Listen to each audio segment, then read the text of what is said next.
Hello, and thank you for choosing Beaumont. We care about you and your health, and we want you and your family to have a good understanding of chronic obstructive pulmonary disease, often called simply COPD. In the next few minutes, we'll share what you need to know about this diagnosis. It is a good idea to share this with your family as well. Let's take a look inside your body at what makes your lungs work so you can breathe. Simply, the air and oxygen we breathe through our nose and mouth is carried into our lungs by bronchial tubes and air sacs. The bronchial tubes look a bit like tree branches. At the end of the tubes are the air sacs. They look like little clusters of grapes. Technically called alveoli, the tiny sacs allow oxygen and carbon dioxide to move between the lungs and bloodstream. When this system is working, your air flows freely. However, sometimes the system doesn't work, and there can be several reasons for that. One reason is chronic obstructive pulmonary disease, or COPD. That's a term that refers to several different progressive lung diseases like chronic bronchitis and emphysema.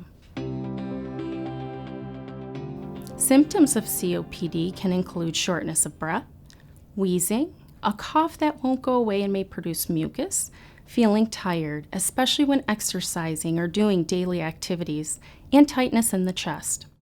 Basically, COPD makes it difficult to breathe. Let's take a closer look. Bronchitis occurs when the bronchial tubes become irritated or swollen, and often there's excess mucus. Emphysema occurs when the air sacs in the lungs are destroyed. Now less oxygen can reach your bloodstream. Now that you understand how COPD affects your body, let's talk about the treatment options. During your hospital stay and after you are discharged, your team of doctors will treat your COPD with medications and close follow-up monitoring. COPD treatment includes using inhaled solutions to deliver medications as a cloud of small particles or an aerosol. If taken properly, particles of medicine travel through the breathing tubes to the smallest branches to relieve or partially relieve the obstruction. This reverses inflammation and relaxes the muscles, decreasing mucus production. For inhaled medications to be effective, they need to be used properly, so the medicine goes directly into the lung where it needs to work. There are 4 common types of inhalation devices that may be prescribed to you. These include metered dose inhalers, dry powder inhalers, slow mist inhalers, and nebulizers. Each one is different in the way it delivers medicine to your lungs. Before you use it, always check the expiration date first.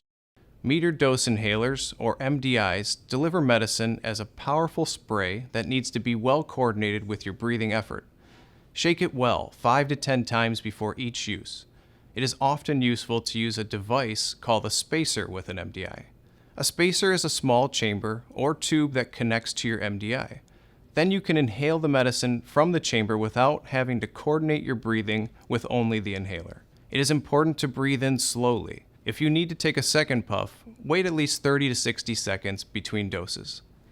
Slow mist inhalers, or SMIs, are a newer type of device that releases the medicine as a slow mist over several seconds.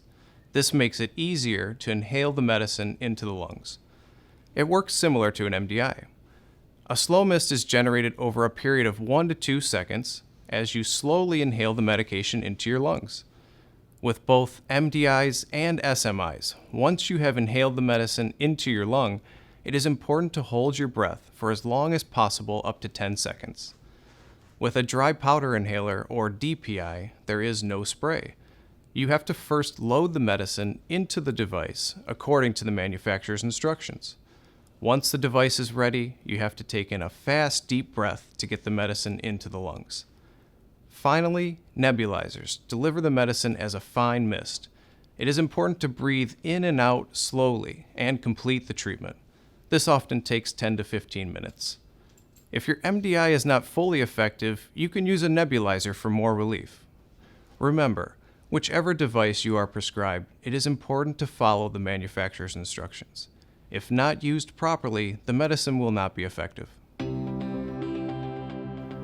One potential problem with inhalers is that the medicine has to travel through your mouth, your throat, and your windpipe before it reaches the smallest bronchial tubes. Only the medicine that reaches deep in the lungs is helping your breathing. The medicine that stays behind in your mouth and throat is of no benefit and potentially harmful. This is particularly true of inhalers that have steroids in them. Proper inhaler technique with a spacer will ensure that the medication will reach deep into the lungs, opening the branches and allowing improved airflow.